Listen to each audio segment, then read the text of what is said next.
The Prophet's grandfather was aware of his birth, as a king from Yemen told him that a child of his descendants will be born, and he will rule the world. The king warned him about the Jews and his people. He warned him that they would try to hurt him, but the God of the house will protect him.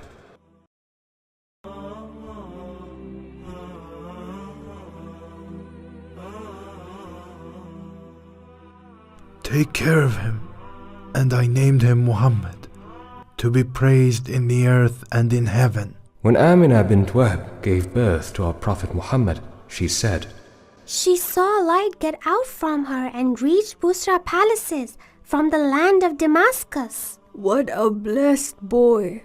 It was a habit for Arabs to send their children to Badia to spend their early childhood. When the woman started coming to Mecca to take the children, Halima Sa'diyah came with her baby who was starving as she was poor. O Lady of Bani Sa'd, I am Halima, the daughter of Abu Luay. I want you to breastfeed my orphan grandson. And what shall I do with an orphan? My son is almost dying of hunger. Oh my God, what a sin! I'll go back to this orphan, maybe he brings the blessing. And that's how Halima took the orphan baby with her baby to the desert while she was sad. Oh Harith! Oh Harith! What is it, Halima? He drank until he became full, and so did my son. We've taken a blessed breath. I hope so, oh God. هو الذي أرسل رسوله بالهدى ودين الحق ليظهره على الدين كله ولو كره المشركون. Thus, the Prophet of God, peace be upon him, was like a blessing on Halima and her family. So they drank after thirst and ate after hunger, the prayers and peace of God upon him. Once Muhammad completed 2 years, it's time to return to his mother. But because of the epidemic that spread in Mecca, he returned with Halima to the desert. But one morning... Dad, Mom, my Qurayshi brother was taken by 2 men in white clothes and slit his chest. What's with you, son? The Prophet said, 2 men came to me with white clothes on them, and they reclined me and slit my chest. Then they took something that I do not know what it is. Halima, I feared that this boy had been injured. Bring him back to his family. Halima brought him back to his mother, and when she arrived, Amina said to Halima, Why did you come? You were keen on him to stay with you. Halima was afraid to tell his mother what had happened. But Amina insisted until Halima told her, while she was scared and terrified. And I was afraid of the devil to hurt him. After returning to Mecca, he traveled with his mother to his maternal uncles, Banu al-Najjar, and his life was full of events, prophecies, miracles, dignities, adversities, and grants. He did not realize that his visit with his mother was her last meeting with him. She died on her way back to Mecca. Thus the Prophet, peace be upon him, became an orphan of father and mother, but God Almighty surrounded his Prophet with his care and raised him well for what he wanted him to live for. Allah has protected him from his childhood and cleansed him of the desecration of ignorance and of every defect. لقد جاءكم رسول من أنفسكم عزيز عليه ما عنتم حريص عليكم بالمؤمنين رؤوف رحيم. And his grandfather Abdul Muttalib became his guardian.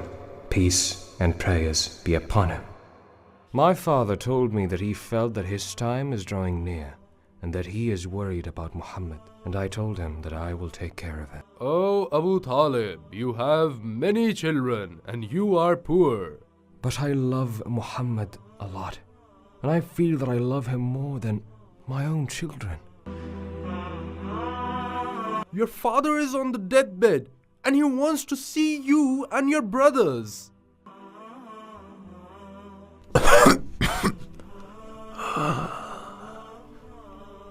Abu Talib will be your master after my death, and he is the one who will take care of Muhammad. Beware of his people.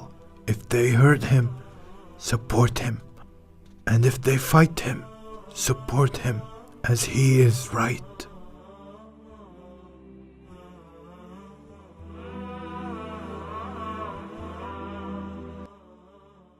Thus, when the Messenger of Allah, peace be upon him, was 8 years old, his grandfather died and his uncle took care of him. At the age of 10, the Prophet began working as a shepherd to help his poor uncle.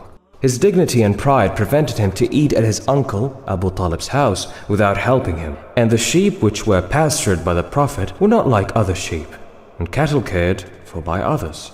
His blessing, peace be upon him, touched them to the extent that old people of Mecca wished that the Prophet had grazed their cattle and sheep for them. From dawn until sunset his food was dates and water. When he was 12 years old, his uncle Abu Talib decided to take him in his trade to Damascus. The Prophet, peace be upon him, and his uncle Abu Talib went out to Damascus, and they arrived at Busra. The monk Bahira saw the Prophet from his silo, a cloud that shades him among the people until they descend under a tree near him. Bahira looked at the cloud and the branches of the tree as it leaned over the Prophet, peace be upon him. Bahira noticed him carefully and looked at things from his body, which are signs of the awaited Prophet. Then he looked at his back and saw the seal of prophecy between his shoulders, peace be upon him. And when he finished, he went to his uncle Abu Talib and said to him, Return your nephew to his country and beware of him from the Jews. I swear, if they see him and knew that he is the Prophet, they will hurt him.